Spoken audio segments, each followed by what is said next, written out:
의사들과 심리학자들과 상담학자들이 이구동성으로 건강을 해치는 가장 큰 원인을 무엇이라고 꼽는지 혹시 아십니까? 스트레스입니다. 그 스트레스 중에서도 누군가를 향한 분노와 원망과 용서하지 않는 마음이 가장 무섭다고 합니다. 이런 마음은 몸뿐만 아니라 영혼까지도 해치게 되고 행복한 삶을 가장 빨리 무너뜨린다고 합니다. 특별히 그리스도인은 성경이 말하는 용서를 실천하기를 거부하면 육체적으로, 영적으로 병이 들어갑니다.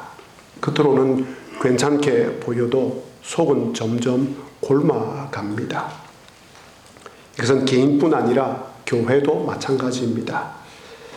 저는 교인들이 서로에 대한 분노와 원한과 용서하지 않음으로 인해 생긴 수많은 분열과 다툼을 보아왔습니다. 그들은 서로를 공격했습니다. 어느 한쪽도 결코 물러서지 않았습니다. 자기는 전혀 잘못이 없고 상대방만 잘못했다고 했습니다.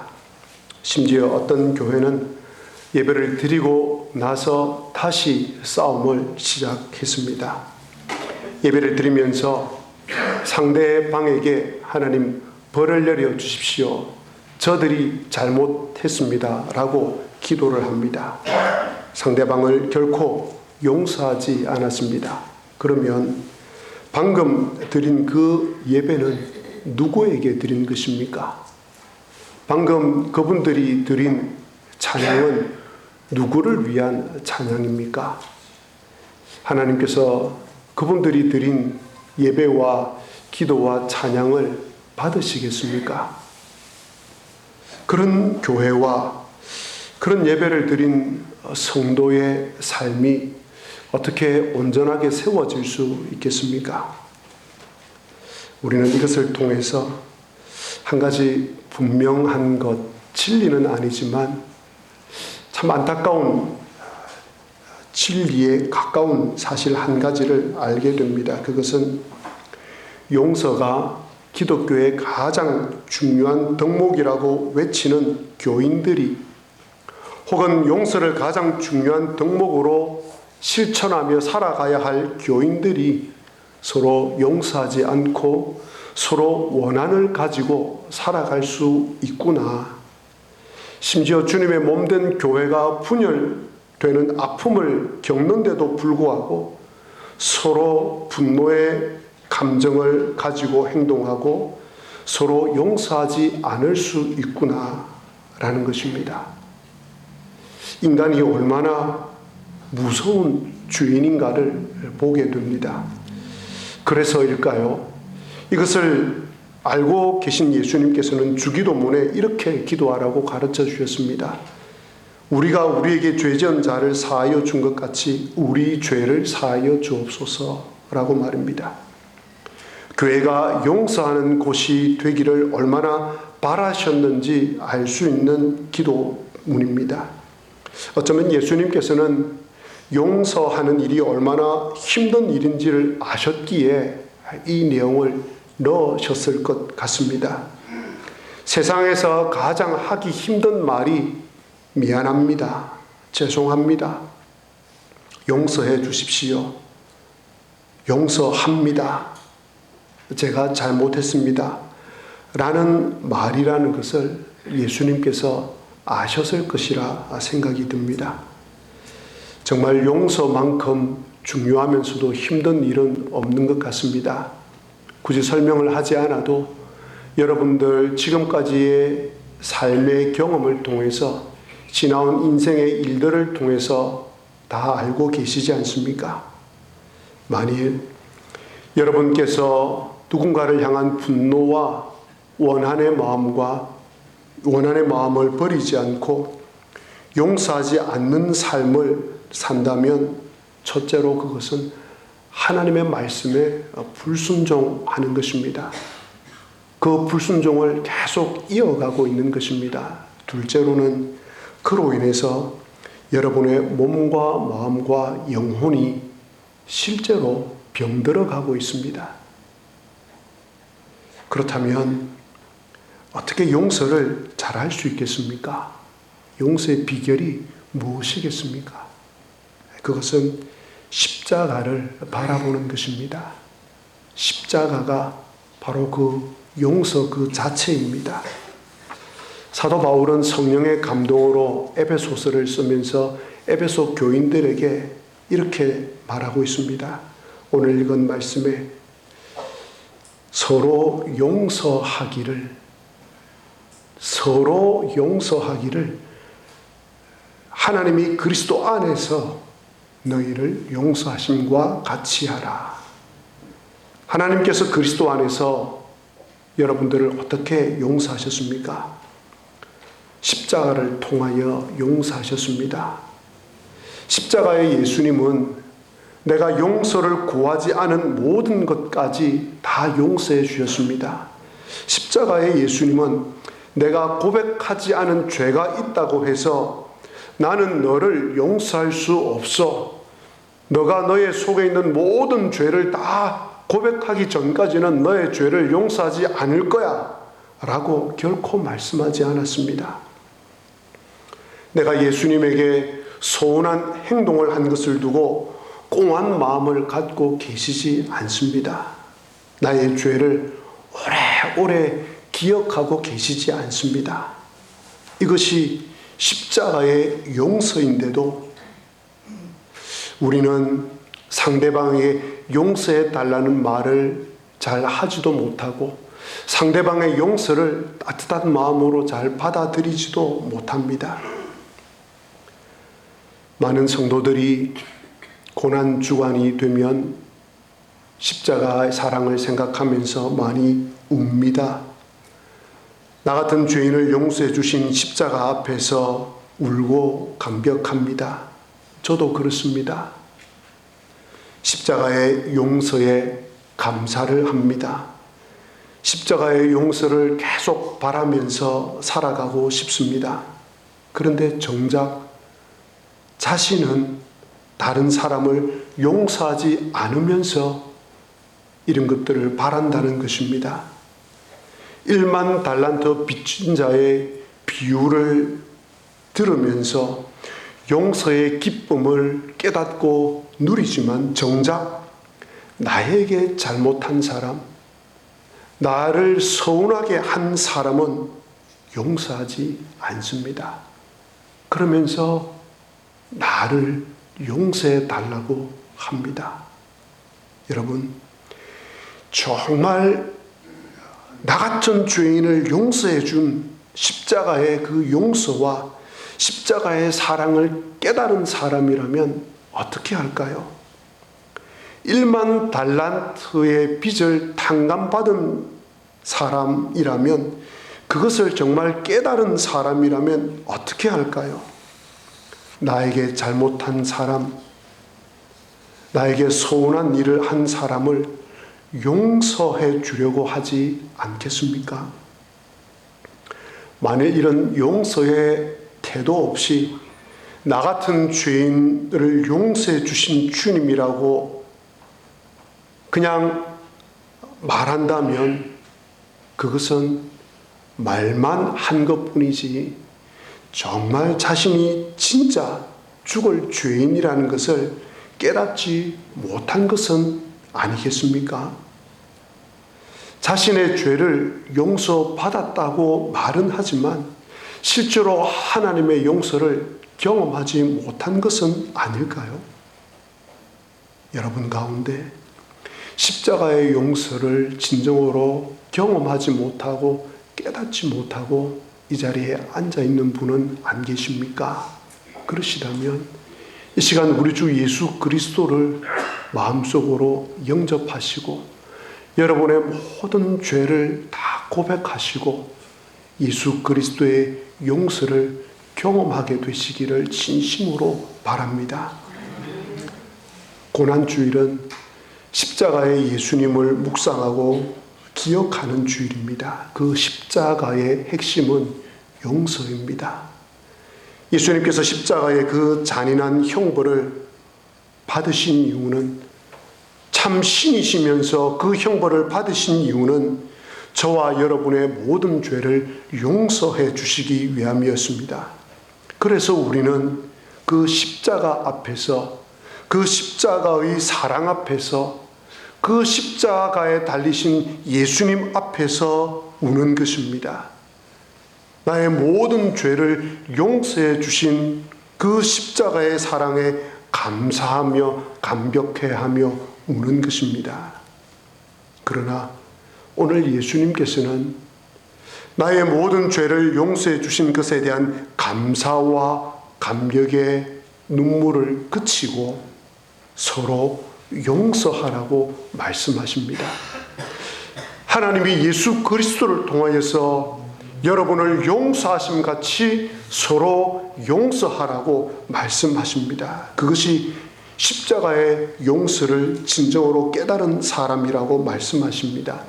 진정한 고난주의를 맞이하는 성도의 모습이라고 말씀하십니다. 그렇다면 어떻게 용서를 실천할 수 있겠습니까? 첫째로, 자신을 용서하시기 바랍니다. 자신을 용서하지 않는 사람은 남을 용서하지 못합니다. 많은 사람들이 하나님의 용서를 경험하고 하나님께서 자신을 용서해 주셨다라는 것을 알면서도 자신을 용서하지 못하는 분들이 있습니다. 예수님께서 벌써 오래전에 용서해 주신 그 죄를 붙잡고 끊임없이 자신을 질책하며 살아갑니다. 이처럼 하나님의 용서를 힘입어 자신을 용서하지 못하는 사람은 다른 사람을 용서하기 어렵습니다. 혹 여러분 가운데 하나님께 죄를 고백한 후에도 여전히 여러분을 붙잡고 있는 과거의 어떤 죄가 있습니까?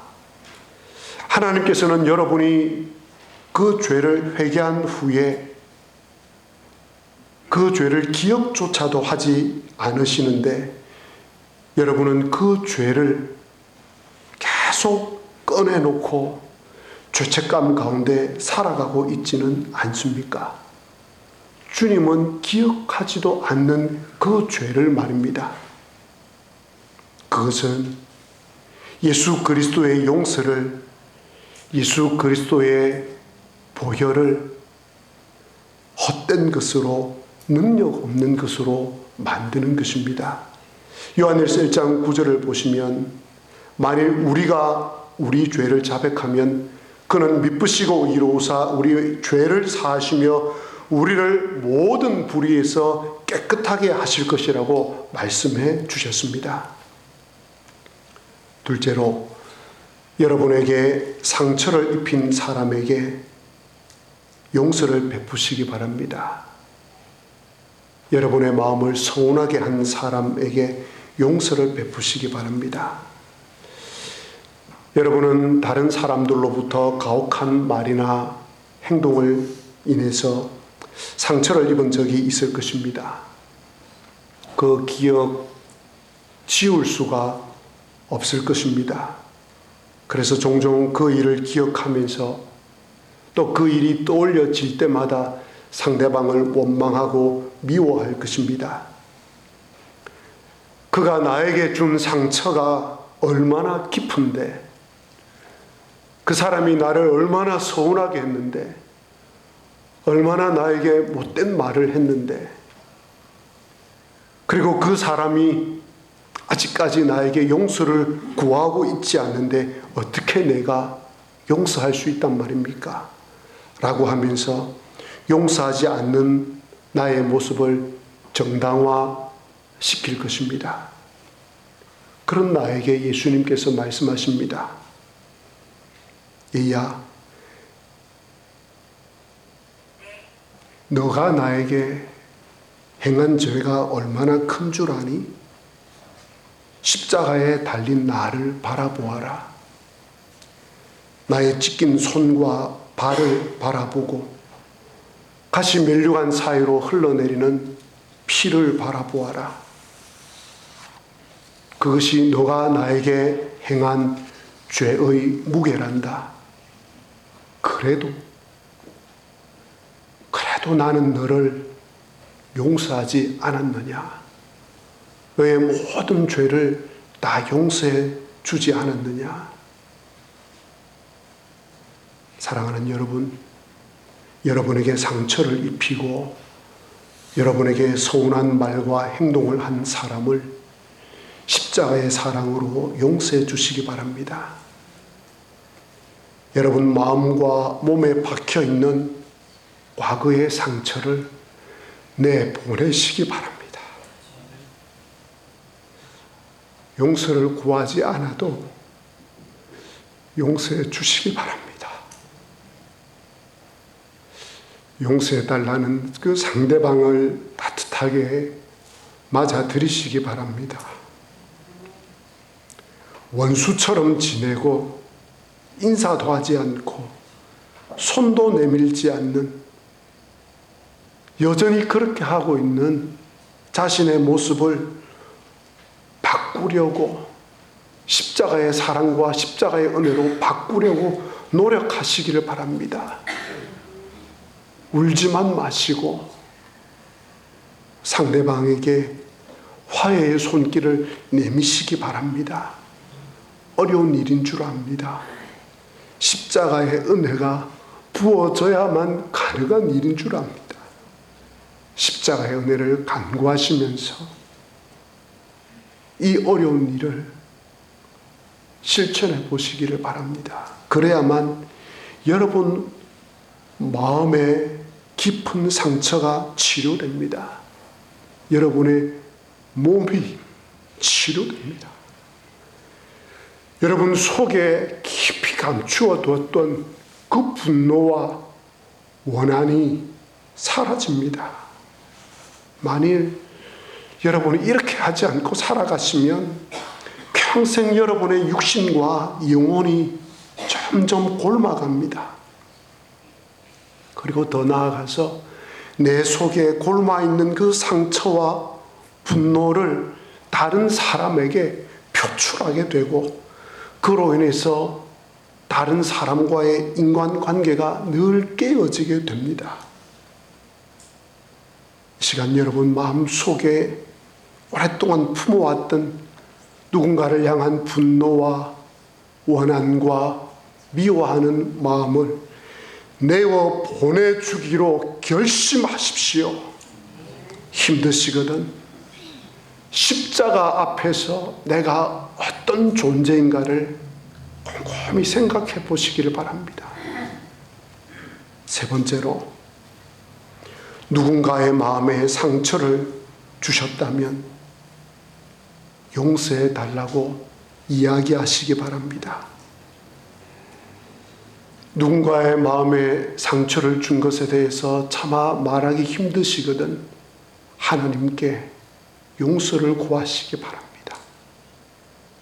그리고 혹 상대방의 용서를 구하시려고 하신다면 기도하시면서 지혜로운 방법을 구하시기 바랍니다. 늦지 않았습니다. 용서해 달라고 이야기하시기 바랍니다. 다음 한 주간은 고난주간 특별 새벽 기도회로 갔습니다.